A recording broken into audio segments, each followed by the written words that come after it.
Olá, alunos. Hoje, na nossa aula de filosofia, nós estaremos dando continuidade ao nosso conteúdo anterior, que tem como título principal o problema do conhecimento, dentro da teoria do conhecimento. Nosso conteúdo hoje se encontra na página 61 à página 62. O primeiro subtema é entre a teoria e prática.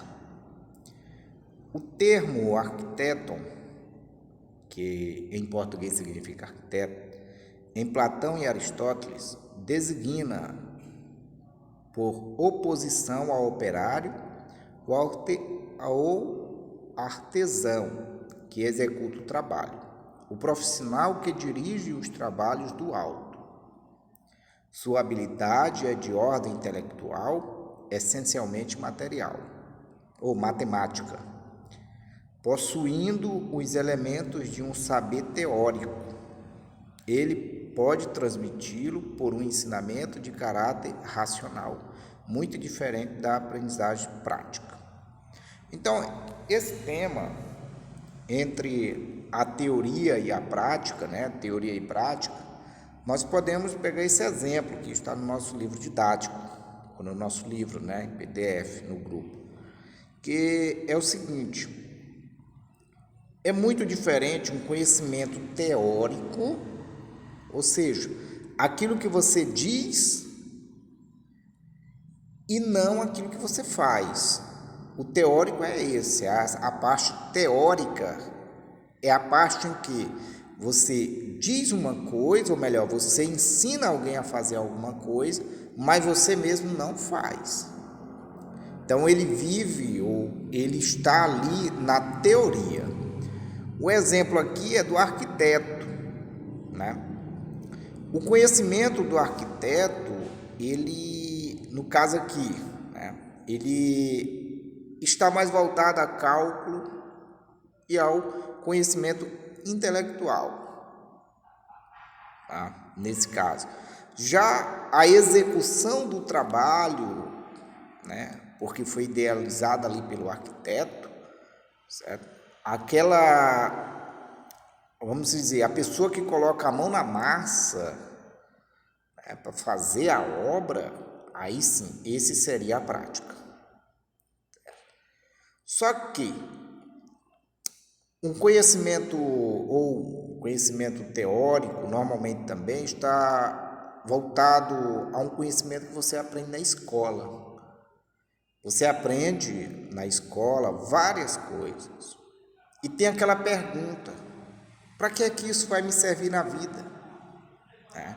Então você aprende aí na escola, aprendemos na escola vários conteúdos, vários assuntos, e vem a indagação: para que é que isso vai me servir na vida?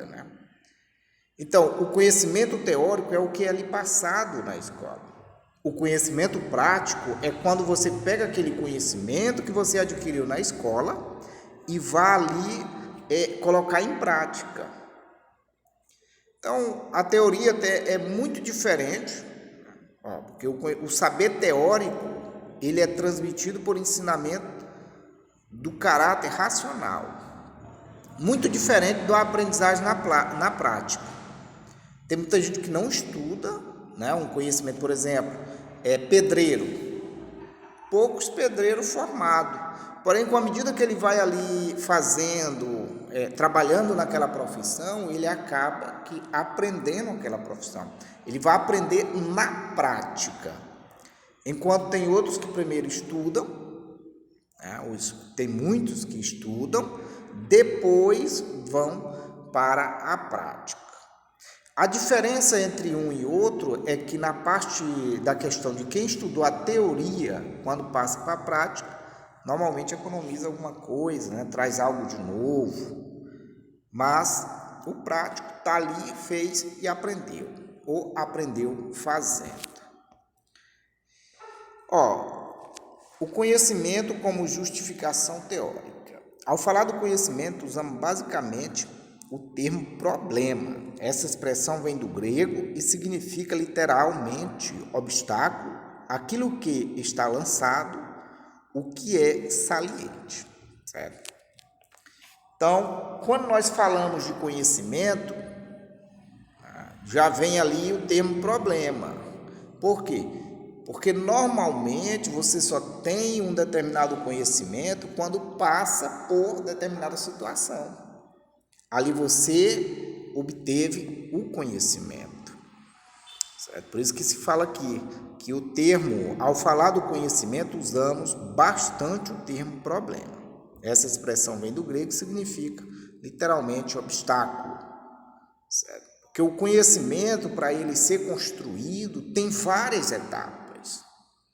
De acordo com Franklin, certo? E Silva, 1985, os principais problemas que a teoria do conhecimento deve investigar são as fontes primeiras, né? As fontes primeiras de todo conhecimento, os processos que fazem com que os dados se transformem em juízos ou as afirmações acerca de algo, a forma adequada de descrever a atividade pensante do sujeito frente ao objeto do conhecimento, o âmbito do que pode ser conhecido segundo as regras da verdade.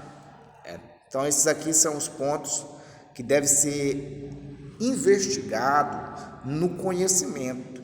Quais são as fontes? Quais são as primeiras fontes do conhecimento? Certo? Como esses dados, depois de ser adquiridos, como esses dados vão ser transformados, como esses dados vão ser processados, como essas informações vão ser ali exploradas. Também a forma adequada de descrever a atividade do pensante, ou a atividade pensante do sujeito.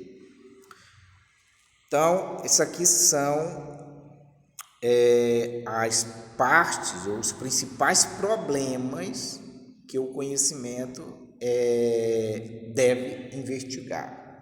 Os pontos principais, os pontos fundamentais. Certo? São 4 pontos.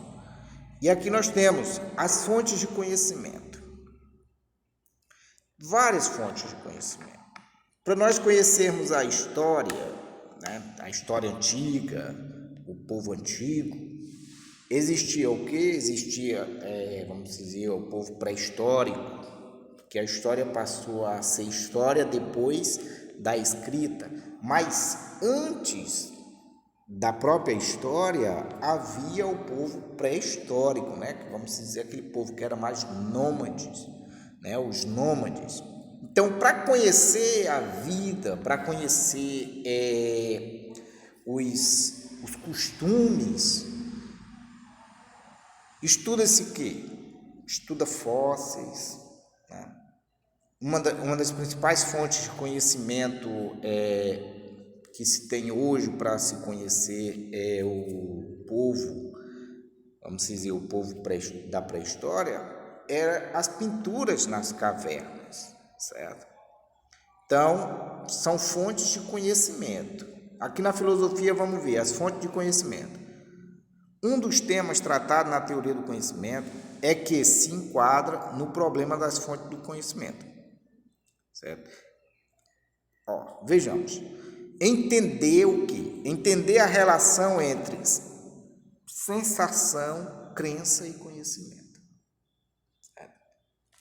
Então, as fontes de conhecimento devem levar em consideração esses 3 pontos fundamentais, né? Que é a sensação, crença e conhecimento. Vamos ver aqui cada uma delas, né? Que são os 3 níveis de consciência, são as 3 fontes básicas de conhecimento, para se chegar a um conhecimento científico, vamos lá, ou um conhecimento mais racional. A sensação é o primeiro nível, né? É o nível em que nosso contato com o mundo é puramente físico ou emocional. Isso é o primeiro. É a primeira fonte, é o princípio, né? O princípio é entendermos que esse nível, a sensação, ele pode ser um contato físico ou emocional, dependendo da realidade de cada um de nós. A crença, por seu lado, é um estado mental ou representação de um determinado estado de coisa. Segundo Moser, 2004, a crença fornece ao indivíduo uma espécie de esquema do mundo. Nesse sentido, ela mantém uma conexão importante com o conhecimento, como veremos aí a seguir. Já o conhecimento propriamente dito é a capacidade de justificarmos e validarmos nossas sentenças sobre as coisas. Por isso que existe a questão da teoria. Qual a diferença de uma teoria para uma lei?